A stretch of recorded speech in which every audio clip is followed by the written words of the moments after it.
2 महीने ही हुए थे बेटे अजय की शादी को, तब से घर में आई बहू ने तहलका मचाना शुरू कर दिया था। अजय के माता पिता तो बुरी तरह फंस चुके थे। वह बस अपने बुढ़ापे को लेकर परेशान रहा करते थे। क्या पता आज की ये शहरी बहू बुढ़ापे में उनका क्या हाल करेगी। हाँ, पूरा का पूरा कसूर तो अजय का ही था। शहरी बहू लाना उसका ही तो सपना था, और आज अपना सपना पूरा हो जाने के बाद भी वह खून के आंसू छलका रहा था। ऐसी बहू जो शादी के दूसरे दिन से ही अजय के साथ दहेज में लाई बाइक से सिनेमा देखने शहर गई, और बेचारी किस्मत फूटी सासू माँ इस बुढ़ापे में खांस खांस कर चूल्हा फूंकती रही। आज सुबह सुबह ब्यूटी पार्लर जाने को लेकर अजय से काफ़ी बहस हुई। बहस के बाद बहू मुंह फुलाकर बैठ गई, परंतु यह रोजाना का था। कभी ब्यूटी पार्लर को लेकर, कभी मॉल को लेकर, सिनेमा हॉल को ही लेकर बहू हमेशा मुंह फुलाए ही रहती। एक दिन की बात है, बहू अलका की ममेरी बहन की शादी थी। शादी में जाने की पूरी तैयारी अलका ने कर ली। अब बस उसे आईब्रो बनवाने तथा ब्यूटी पार्लर का काम कुछ बच गया था, जिनको पूरा करने के लिए वह आज ही दहेज में लाई बाइक से अजय के साथ ब्यूटी पार्लर गई। पर आज ब्यूटी पार्लर वाली जल्दी में थी। जल्दी करने के चक्कर में आज उसने कुछ गलतियां कर दी, जो अलका के लिए बिल्कुल एक बड़े जख्म के समान थी। पहले तो अलका अपनी भाषा में उस ब्यूटी पार्लर वाली को गालियों से स्नान करवाती है और पूरे रास्ते रोती रही। वह शादी में भी नहीं गई, सिर्फ बैठकर पूरे दिन अजय और उस ब्यूटी पार्लर वाली को कोसती रही। उसी दिन सास बीमार पड़ी हुई थी। जब जाते हुए अलका वहां से गुजरी, लाचार सास बड़े प्यार से बस दवा मेज पर से लाने को बोला। तेजी से बुदबुदा कर अलका आगे बढ़ गई। तभी उधर से लाठी टेकते हुए बुढ़ा आया और अपनी पत्नी के हालात को देखकर उसकी सेवा में लग गया। इस उम्र में भी बहू के होते हुए वह दोनों एक दूसरे की सेवा खुद कर रहे थे। इस प्रकार शाम को जब अलका का मिजाज कुछ ठंडा हुआ, तब वह अपने कमरे में अजय के पास गई और बोली, अब एक ब्यूटी पार्लर खोल दो। वैसे भी 5,000 देकर ब्यूटी पार्लर का कोर्स किया है मैंने। घबराते हुए अजय बोला, मगर अभी घर में पैसे नहीं हैं भला। यह सुनते ही बुदबुदाते हुए अलका पलंग पर बैठी और बोली, हाँ हाँ क्यों नहीं, मेरे काम के वक्त तुम्हारे पास पैसा ही नहीं रहता। अभी इस बुढ़ा बुढ़िया को कुछ हो जाए तो पैसे बरसने लगेंगे। ना जाने किस बात के पाप का प्रायश्चित आज भुगतना पड़ रहा है। पर कहती जा रही हूँ, सुन लो। किडनी बेचो या कुछ भी करो, मुझे ब्यूटी पार्लर खुलवा कर दो। बेचारा अजय अब सोच में डूब गया। क्या करे, यहाँ माँ के डायबिटीज़ के इलाज के लिए पैसे ही नहीं, और यह ब्यूटी पार्लर खुलवाने की ज़िद। यह सब चिंता दिमाग में रखकर अजय सुबह सुबह ऑफिस जा रहा था। सामने लाला जी को देखकर और ज़्यादा चिंतित हो गया और मुंह छुपाने लगा। पर लाला जी सामने आ ही गए और बोले, क्यों, 2 साल से आपके 2 महीने नहीं हुए? कब चुकाओगे मेरे पैसे? घर गिरवी रखो या कुछ भी करके इस सप्ताह के अंदर मेरा पैसा लौटा दो। लाला जी के इस फैसले को सुनकर अजय गिड़गिड़ाने लगा और अपनी समस्या बताई। लाला जी ने अपने दयालु स्वभाव के कारण अजय को 1 महीने का समय और दे दिया। साथ में काफ़ी विनती करने पर 2,000 भी दे दिए। पैसा देने के बाद अजय ब्यूटी पार्लर खोलने के बाद ही यह सोचते हुए कि ब्यूटी पार्लर की कमाई से लाला जी का कर्ज चुका देंगे और माँ के डायबिटीज़ का इलाज भी करवा देंगे। यह सोचकर अजय कुछ निश्चिंत हुआ। पर सप्ताह के अंदर अलका की करामातें बढ़ गईं। ब्यूटी पार्लर का सारा सामान अलका द्वारा ही खत्म हो जाता, कमाई हो ही नहीं पाती थी। अजय एक दिन अपनी माँ के पास गया और एक बेसहारा बच्चे की तरह रोते हुए बोला, माँ मैं क्या करूँ, जीवन की सबसे बड़ी गलती मुझसे हो गई। ना मैं शहरी लड़की से शादी करता और ना ही यह दिन आता। आज मैं एक ऐसा बेबस बेटा बन चुका हूँ जो अपने माँ का इलाज तक नहीं करवा सकता। अजय को सीने से लगाते हुए उसकी माँ बोली, बेटा मैंने तो कभी ऐसा नहीं कहा, तुम गलत समझ रहे हो। हमारी बहू हीरा है। तुम मेरे और पिताजी की फिक्र मत करो, बस हमारी अलका बहू को खुश रखो। बाकी हम काफ़ी खुशकिस्मत हैं जो हम एक शहरी बहू की सास हैं। अजय की माँ का दिल तो रो रहा था, पर माँ ऐसी ही होती है, बच्चों की खुशी के लिए अपनी परवाह नहीं करती। इस प्रकार अजय माँ की बातों से समझ नहीं पा रहा था। वह बार बार यही सोच रहा था कि कितना फ़र्क होता है ना माँ और पत्नी में। पर करे भी तो क्या, यह शहरी बहू तो अजय का ही सपना था। माँ के समझाने पर अजय कमरे में आकर लेट गया। लेटने के कुछ देर बाद ही कमरे में साड़ी बांधकर अलका चिल्लाते हुए अंदर आई। पापा, चाय कमरे में लेते आइए। फिर अजय को देखकर बोली, अरे मत पूछो, खुलवाने का तो मैंने ब्यूटी पार्लर खुलवा दिया, लेकिन इतना ज़्यादा काम बढ़ गया है कि चाय पीने की फुर्सत नहीं है। अलका हाथ हिला हिलाकर बोलती जा रही थी और अजय पूरी तरह से अपना ध्यान वहाँ से हटा रखा था। एक बार अलका ने अजय की तरफ नज़र डाली और बोली, अजी कुछ याद भी है आपको? कल 7 जून है। झुकते हुए अजय बोला, हाँ हाँ, उस दिन को, जीवन की सबसे बड़ी गलती वाले दिन को मैं कैसे भूल सकता हूँ। उसी दिन तो मेरे सुखों का अंत हो गया। घूरते हुए अलका बोली, हाँ हाँ क्यों नहीं, जैसे कि मेरे अच्छे दिन आ गए। लेकिन अगर तुमने कल मैरिज एनिवर्सरी नहीं मनाया तो मैं डैड को कॉल करके तुम्हारी बात बता दूंगी, फिर जाकर जेल की चक्की पीसना। इतने में अजय के पिताजी चाय लेकर आए। अलका चाय लेकर चुस्की लगाने लगी। बेचारे अजय ने शर्म से सर झुका लिया। तभी अजय के पिताजी बोले, बेटा राशन का सामान ख़त्म हो चुका है, ला देना। और एक कागज़ निकालते हुए बोले, तुम्हारी माँ की दवा भी ख़त्म हो चुकी है, यह रही लिस्ट। एक आश्चर्य भरी निगाहों से अलका ने बूढ़े की तरफ देखा और बोली, नहीं पापा, कल हमारी मैरिज एनिवर्सरी है, आज एक पैसे भी खर्च नहीं होने चाहिए। वैसे भी कौन सा दवा खाकर माँ जवान हो जाएंगी और पैसा नाले में ही जाएगा। इतनी सारी बातें सुनने के बाद फिर अजय की हिम्मत नहीं हुई कुछ बोलने की। वह चुपचाप चला गया। कल मैरिज एनिवर्सरी वाले दिन सुबह सुबह अलका नहा धोकर महंगा वाला नया लहंगा पहना और आशीर्वाद लेने जब सासू माँ के पास गई तो बोली, माँ जी, आज मेरी बड़ी बड़ी फ्रेंड दूर दूर से आ रही हैं और वह कहीं आप दोनों की इस हालत को देखकर मुझे छोटा ना समझ बैठें। अच्छा होगा आप दोनों पार्टी में ना हो। बुढ़ा बुढ़िया को काफ़ी दुख हुआ, पर वह अजय के कारण हाँ बोल दिए। शाम को पार्टी रखी गई। पार्टी तो पूरी तरह किसी राजसी पार्टी की तरह लग रही थी। अलका की बड़े घरों की फ्रेंड भी आई थी। अलका अजय के हाथ में हाथ डाले अपनी पूरी फ्रेंड से उन्हें मिलवा रही थी। लगभग 2 घंटे से मिलवाने पर भी अभी कुछ फ्रेंड बाकी ही थे कि अजय अलका को दूसरी तरफ खींचते हुए बोला, बस करो, यह दोस्ती मिलन। बताओ माँ पिताजी नहीं आए? अजय के मुंह पर हाथ रखते हुए अलका बोली, ज़रा धीरे बोलो, मेरी कोई फ्रेंड नहीं जानती कि मेरे सास ससुर भी हैं। मैंने उन लोगों को कमरे में बंद कर रखा है। हाँ, बाहर बुलाने की ज़रूरत भी नहीं है, मैं खाना भिजवा दूंगी, पर आप ज़रा इस गूंगी वाली शक्ल पर मुस्कान लाकर घूमिए। कहते हुए अलका बातें करने में लग गई। दोस्तों के साथ पार्टी में खूब शराब सिगरेट पी, परंतु अजय को इन सब चीज़ों से नफरत थी। वह यह सब देख देख कर जल रहा था।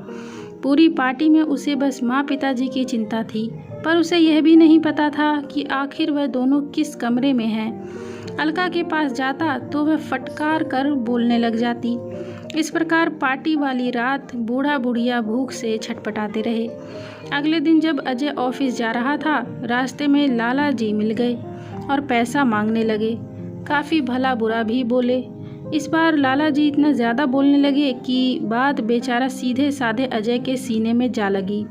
घर आते आते वह सीधे अलका पर बरस पड़ा और बोला, देखो व्यर्थ ही ये ब्यूटी पार्लर खोला गया, एक पैसा नहीं आया। अरे थोड़ा सा उस बूढ़ी माँ के बारे में सोचो, कितना दर्द देती हो तुम उन्हें। अभी अजय बोल ही रहा था कि अलका के लिए चाय लिए आई बुढ़िया ने यह सब सुन लिया। सबसे ज़्यादा दुख तो उसे तब हुआ जब अजय ने आत्महत्या करने वाली बात कह डाली। वह चाय वापस लेकर चली गई और कमरे में काफ़ी रोई।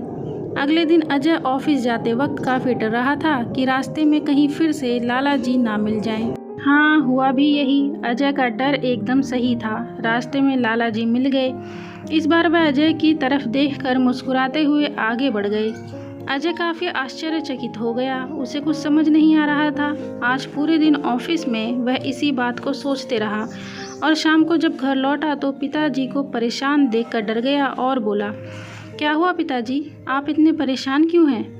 बुढ़ापे के सितम से हकलाते हुए बूढ़े बाप ने बोला, बेटा, पूरे दिन साथ रहने वाली न जाने आज तुम्हारी माँ कहाँ चली गई है। एकाएक दरवाजे पर घंटी बजी। अलका ने झमकते हुए दरवाज़ा खोला। दरवाजे पर डॉक्टर हाथ में बक्सा लिए खड़े थे। अजय को देखते ही डॉक्टर बोले, आप ही अजय हैं ना? शायद आप ही की माँ अपनी दोनों किडनी बेचने आई थी, पर उनका किडनी खराब होने की वजह से नहीं लिया गया। इसी कारण उन्होंने अपना दिल बेच दिया। क्या ज़रूरत थी उनको ये पता नहीं, मगर उस बूढ़ी माँ के बिके हुए दिल की कीमत यह लीजिए। माँ के बिके हुए दिल की कीमत। अलका ने आकर झट से बक्सा थाम लिया। बूढ़ा बेचारा यह सुनते ही ज़मीन पर बिखर गया। अजय की अंतर आत्मा भी उसे धिक्कारने लगी। वह सीधा दौड़ते हुए एम्बुलेंस की तरफ भागा। एम्बुलेंस के अंदर माँ को इस प्रकार देखकर फूट फूट कर रोने लगा। ऐसा लग रहा था मानो अजय की माँ चिंता मुक्त होकर सो रही है। अजय रोते रोते माँ को निहार रहा था। एकाएक अजय की एकाग्रता को डॉक्टर ने भंग करते हुए कहा, आपकी माँ ने आपके नाम एक चिट्ठी लिखवाई है, लीजिए। अजय चिट्ठी खोलते हुए पढ़ने लगा। उसमें लिखा था, बेटा, माँ होने के कारण तुम्हारे दर्द को बर्दाश्त नहीं कर पाई। देखती आ रही हूँ जब से शादी हुई है तुम हमेशा उदास रहा करते हो।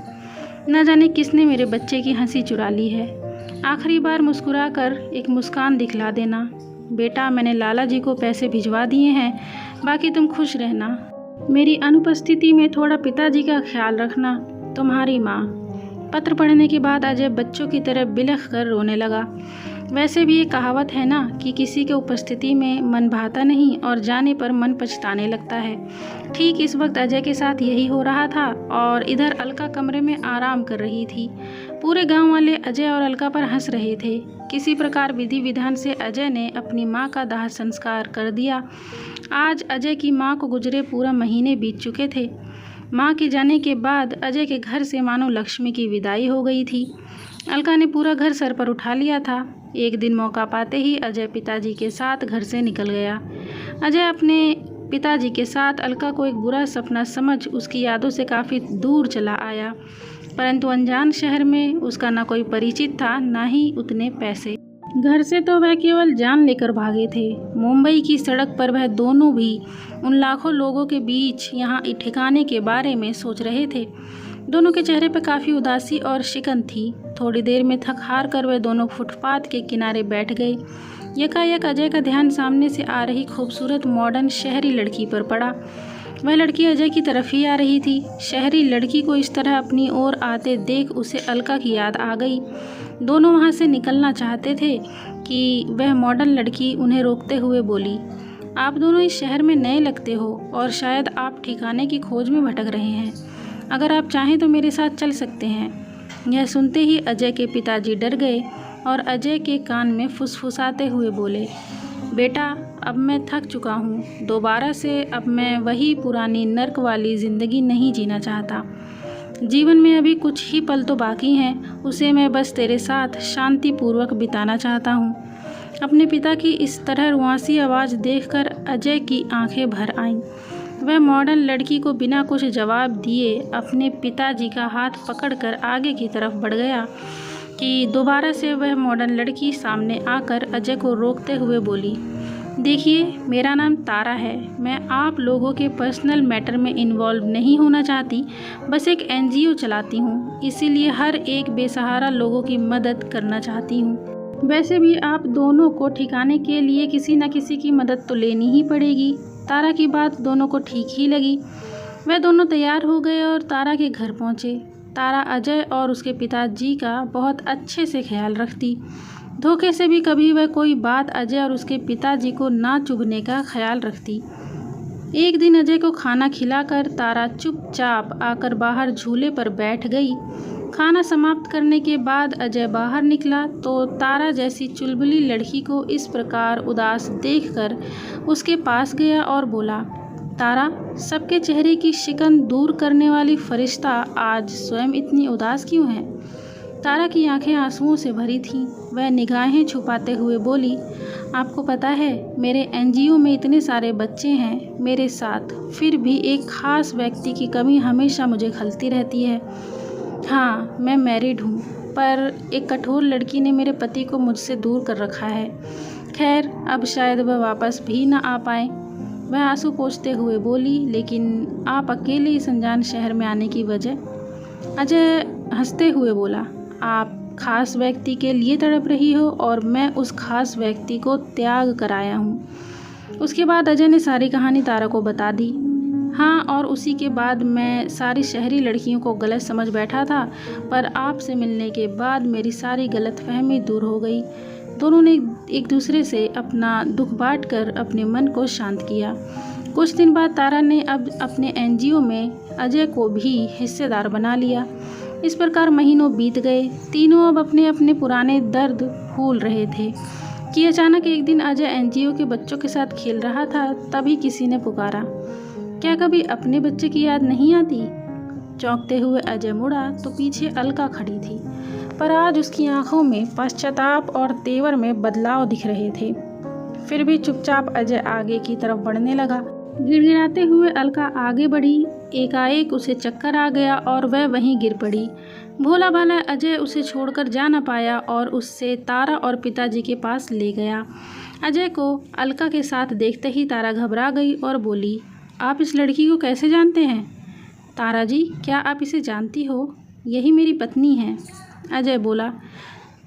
तारा बोली, क्या यह आपकी पत्नी है?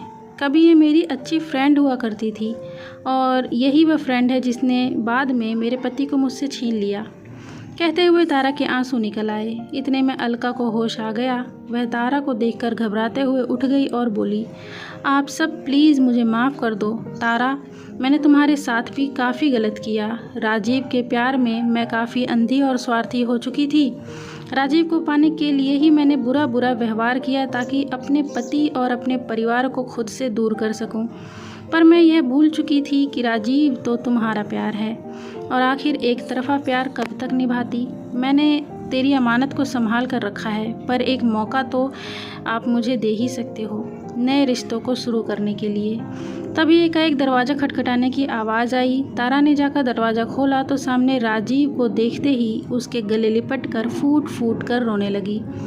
यह सब देख पास खड़े अजय के पिताजी बोले, अब हमारी बहू को गलती का एहसास हो गया और हमारी नई बेटी को भी उसका पति मिल गया, यानी सब कुछ एकदम ठीक हो गया। अब मेरे बच्चों, एक दूसरे के गुनाह को भुला कर साथ रहो और मुझे भी शांतिपूर्वक तीर्थ यात्रा पर जाने दो। बस यह सुनते ही अजय ने अलका को गले लगा लिया।